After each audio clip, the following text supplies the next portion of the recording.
मिताली बाग जी।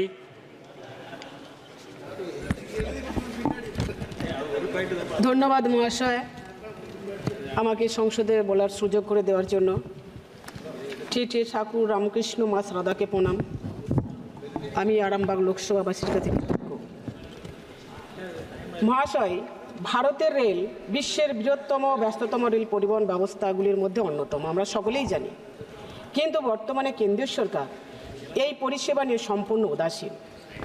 কিভাবে দিনের পর দিন রেল দুর্ঘটনা বেড়ে চলেছে তা নিয়ে কেন্দ্রীয় সরকারের কাছে কোনো সদুত্তর নেই। একথা সত্য, রেল সুরক্ষা নামে মানুষের জীবন নিয়ে ছিনিমিনি খেলা চলছে।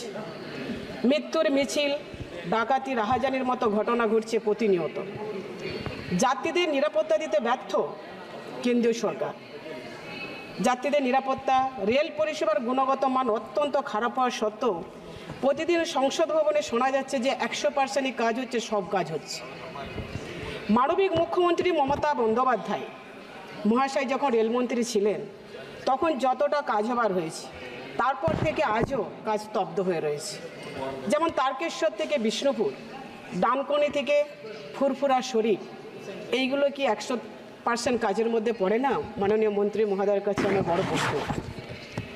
আরামবাগবাসীর যোগাযোগ মাধ্যমকে উন্নত থেকে উন্নতর করার লক্ষ্যে অবিলম্বে ভারত প্রতীক রাজা রামমোহন রায়ের জন্মস্থান খানাকুল থেকে বর্ণপরিচয়ের স্রষ্টা ঈশ্বরচন্দ্র বিদ্যাসাগরের জন্মস্থান বীরসিংহে পাঁশকুড়া পর্যন্ত এবং আরামবাগ থেকে বর্ধমান পর্যন্ত নতুন করে রেললাইন পরিষেবা চালু করা হোক, মন্ত্রী মহোদয়ের কাছে আমার এটা আবেদন।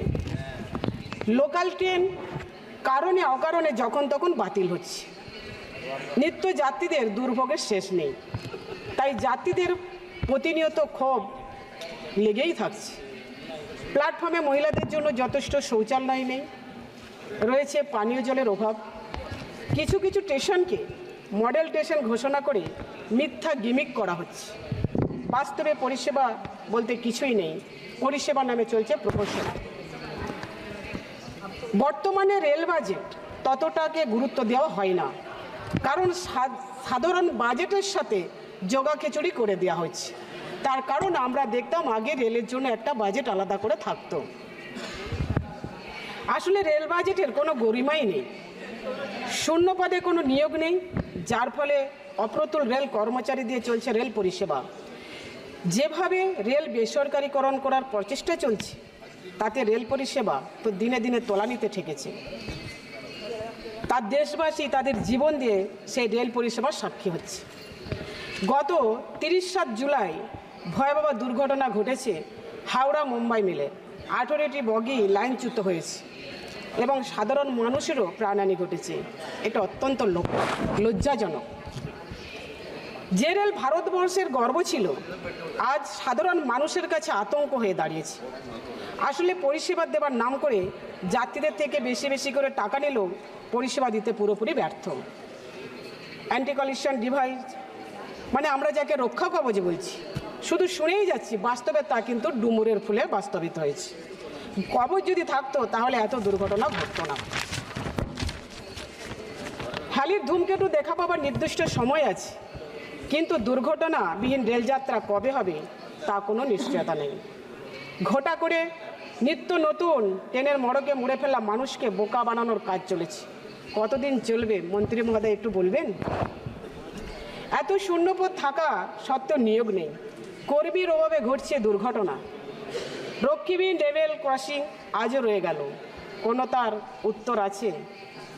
কোনো উত্তর মেলেনি। কেন্দ্র সরকারের অবস্থা আজ রেল পরিবহন অবস্থার মতো হয়ে গেছে।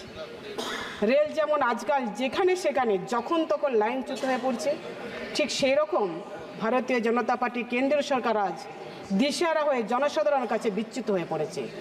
বিভাজনের রাজনীতিতে মত্ত হয়ে গদি বাঁচানোর জন্য বাজেট পেশ করা হলো। জোড়াতালি দিয়ে এই সরকারের পতন কিন্তু অবশ্যম্ভাবী। ভারতবর্ষের মানচিত্রে পশ্চিমবঙ্গ কিন্তু উল্লেখ আছে, কিন্তু বাজেট মানচিত্রে পশ্চিমবঙ্গকে বারবার বঞ্চিত করা হচ্ছে। এটা কিন্তু এই সংসদ ভবনে একটা বড় জিজ্ঞাসাপূর্ণ থেকেই গেল। তবে বাংলার মানুষ কিন্তু আর মুখ সহ্য করবে না। এর যোগ্য জবাব এই লোকসভাতে দিয়েছে এবং আগামী দিনও বাংলার মানুষ যোগ্য জবাব দেবে। জয় বাংলা। আমাকে বলতে দেওয়ার জন্য আরও একবার অনেক অনেক ধন্যবাদ। নমস্কার।